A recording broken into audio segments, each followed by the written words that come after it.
Good morning. Moments ago, the numbers for America's economic growth, or GDP, were just released. And I am thrilled to announce that in the second quarter of this year, the United States economy grew at the amazing rate of 4.1%. We're on track to hit the highest annual average growth rate in over 13 years. And I will say this right now, and I'll say it strongly, as the trade deals come in one by one, we're going to go a lot higher than these numbers, and these are great numbers. During each of the two previous administrations, we averaged just over 1.8% GDP growth. By contrast, we are now on track to hit an average GDP annual growth of over 3%, and it could be substantially over 3%. Each point, by the way, means approximately $3 trillion and 10 million jobs. Think of that. Each point, you go up 1 point. It doesn't sound like much. It's a lot. It's $3 trillion and it's 10 million jobs. If economic growth continues at this pace, the United States economy will double in size more than 10 years faster than it would have under either President Bush or President Obama. Perhaps one of the biggest wins in the report, and it is indeed a big one, is that the trade deficit, very dear to my heart because we've been ripped off by the world, has dropped by more than $50 billion. $52 billion to be exact. It's dropped by more than 50. Think of that. The trade deficit has dropped by more than $50 billion. And that's added and adding 1 point to GDP. That's a tremendous drop. We haven't had a drop like that in a long time. You have to go back a long time before you find it. By increasing growth to 3% over the next 10 years, that would mean 12 million new American jobs and $10 trillion of new American wealth, at least. And that's not including the fact that since I was elected, we've created approximately $7 trillion of new wealth. The year before I came into office, private business investment grew at only 1.8%. Last year, it jumped to 6.3%. That was my first full year. We had to do a lot of things to get it to grow. And this year, it's growing at 9.4%. So that's a very tremendous increase. There hasn't been an increase like that in many, many years, decades. And I think the most important thing, and Larry Kudlow just confirmed to me along with Kevin Hassert, that these numbers are very, very sustainable. This isn't a one-time shot. I happen to think we're going to do extraordinarily well in our next report, next quarter. I think it's going to be outstanding.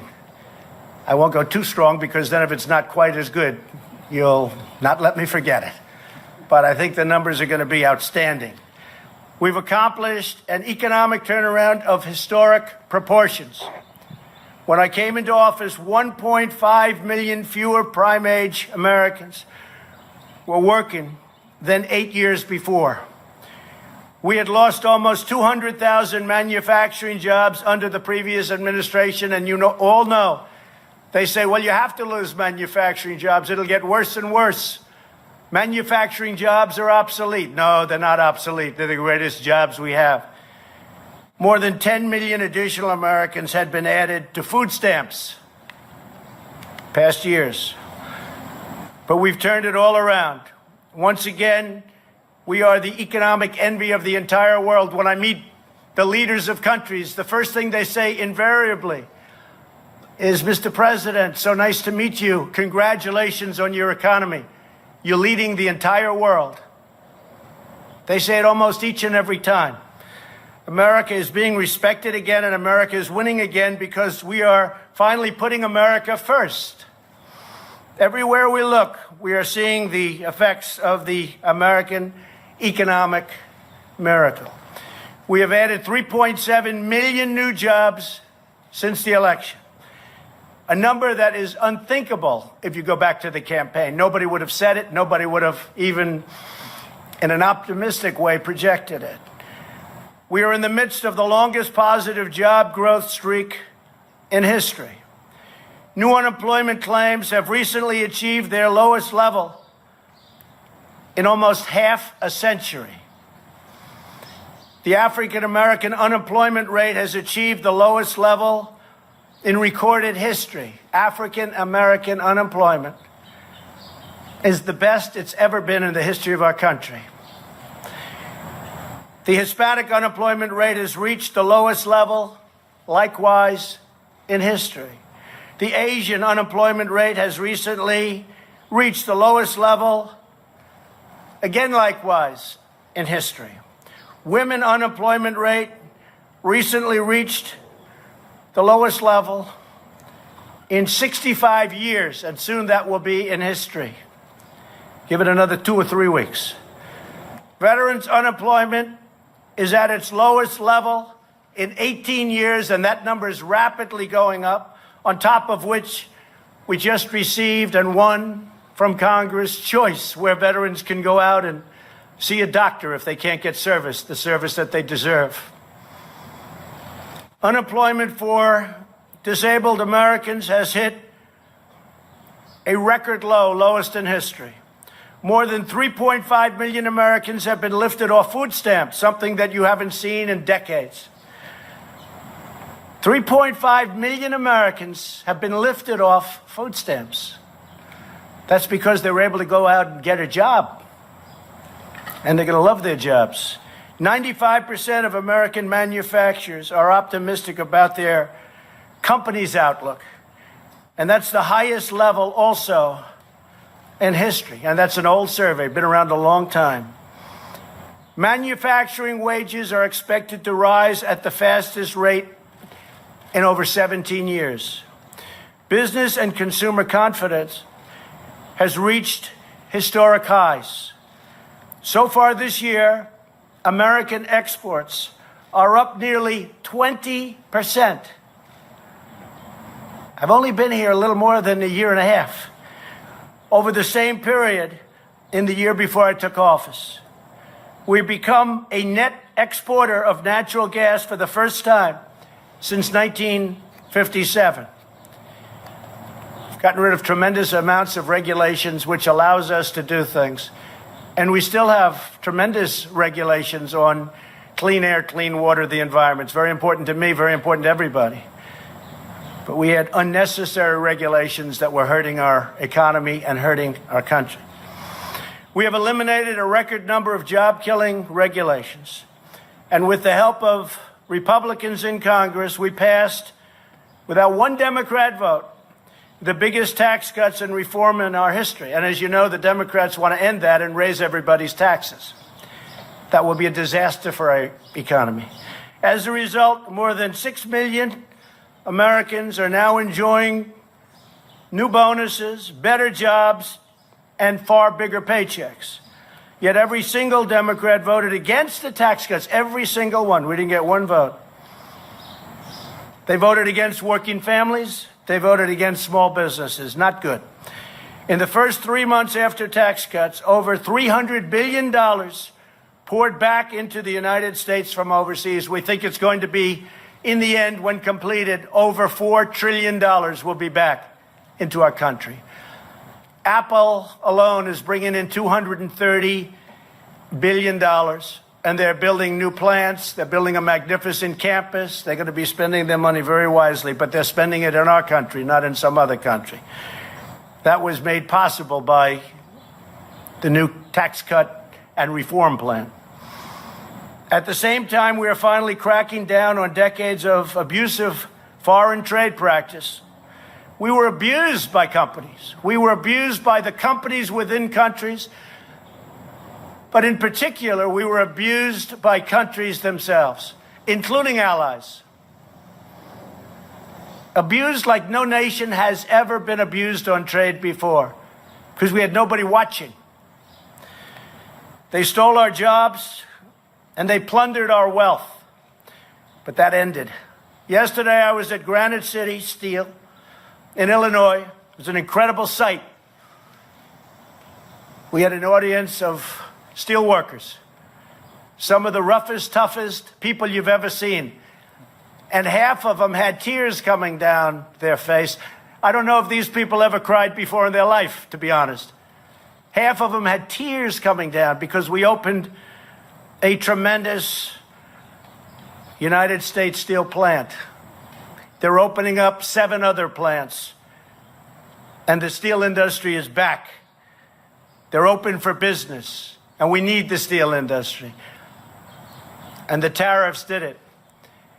And nobody mentions the fact that these plants are creating tremendous numbers of jobs.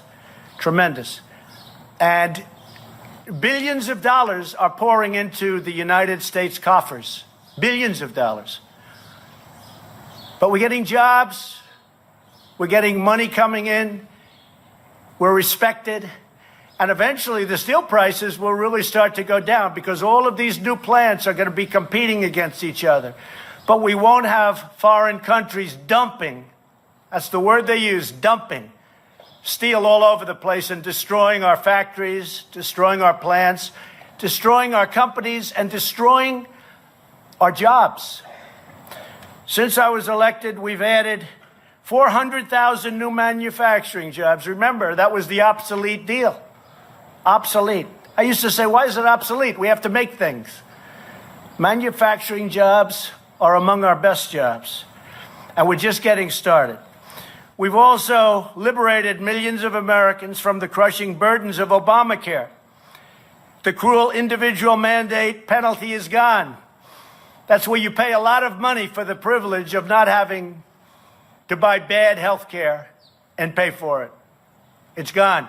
Nobody thought we could get rid of it. That was the most unpopular provision by far, probably on anything, but certainly in Obamacare. And Obamacare is now on its last legs, fortunately. And through associated health plans, we're giving Americans the ability, just opened, millions of people going to be signing up, millions and millions. We're giving Americans the ability to join together to purchase much better and more affordable health care and health insurance, including bidding across state lines. So all of the insurance companies are going wild. They want to get it. You're going to have great health care at a much lower price. It will cost the United States nothing. Nothing. Think of that. It will cost us nothing. And that's Secretary Acosta. Secretary Azar is coming out with another health care plan, somewhat different. Result the same. Much less expensive health care at a much lower price. Will cost our country nothing. We're finally taking care of our people. Finally, there's another matter that's of profound importance to me, and I wish to discuss it right now before we leave, because there's nothing like what we've been working on, so important for the lives of not only Americans, but lives all over the world. At this moment, a plane is carrying the remains of some great fallen heroes from America back from the Korean War. They're coming back to the United States. Mike Pence, our wonderful vice president, will be there to greet the families and the remains. And I want to thank Chairman Kim for keeping his word. We have many others coming, but I want to thank Chairman Kim in front of the media for fulfilling a promise that he made to me, and I'm sure that he will continue to fulfill that promise as they search and search and search. These incredible American heroes will soon lay at rest on sacred American soil. Even during the campaign, people would come up to me. It's a long time ago, many decades ago. Oftentimes they were older. In some cases, they were younger, great-grandfathers. My great-grandfather, my grandfather, my father. They asked if I could do something about it. I'd look at them and say, we don't get along too well with that country. They said, whatever you could do. And it's something that was very important to me. Many people have asked that. I've asked the Vice President and others to just pay a special tribute, and they will do that. So we honor the sacred memory of every incredible American patriot who fought and died in that war. In everything we do and every action we take, we are fighting for loyal, hardworking, patriotic citizens of our blessed nation. We're making our country great again. We're respected again all over the world. Our military will soon be stronger than it's ever been by far. That in itself will produce thousands and thousands of jobs. Nobody makes equipment like we do. Nobody. Whether it's planes or missiles or any form of military equipment, we make the best in the world by far. We're making it possible for our allies to buy that equipment quickly, where they don't have to wait for 2-year approvals and more. We're doing great. And I'm very honored to see that 4.1 number. Perhaps I'm even more honored to see that deficit shrink, the trade deficit shrink so much. With that, I'd like to ask Kevin Hassett, Chairman of the Council of Economic Advisors, and my very good friend, Larry Kudlow, if they could both step forward and say a few words. Thank you all very much. It's a great day.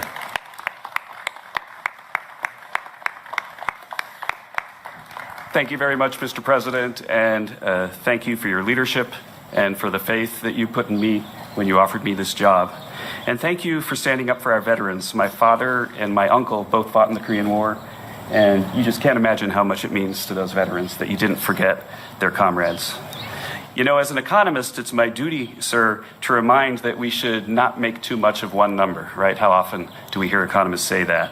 But when I think back to the first time I met with you in the Oval, and we talked about your vision about how to make America great again, you might recall that in the end, I agreed, yeah, that stuff really ought to work.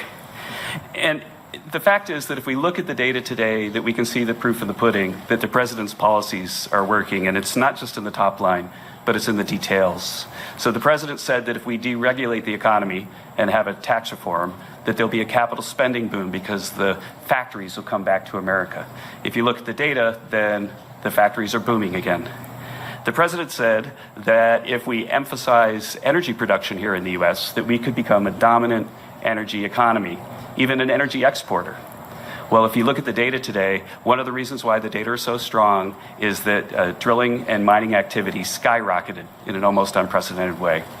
And finally, and this is the thing that at times, sir, you've kind of looked at me and smiled about whether I really agree with you, you said that you would bring the trade deficit down.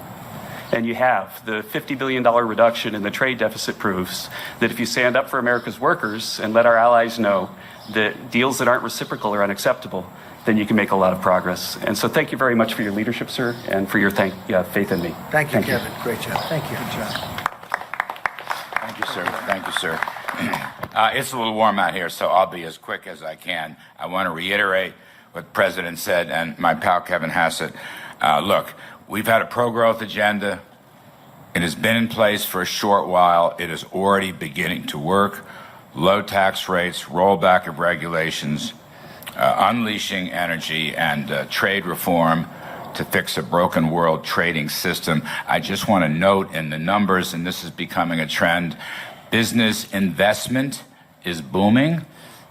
9 to 10% growth in the first half of this year. I believe that's going to continue. Why do I talk about business investment? Well, that's the key to productivity, which is the key to growth, which is the key to rising real wages and very strong jobs, a point that Kevin and I made during the campaign 1,000,000 times, and we continue to make it. These tax cuts, particularly on the business and investment side, are going to be boosting wages, livelihoods, and jobs for middle American, ordinary working folks. And it's starting to take effect, and that's why I agree with the President. This is a boom that will be sustainable. Frankly, as far as the eye can see, this is no one-shot effort. So that's me. Thank you, sir. Appreciate it very much. Thank you. Thank you very much, everybody. Thank you. Is Michael Cohen telling the truth? Mr. President, is Michael Cohen telling the truth?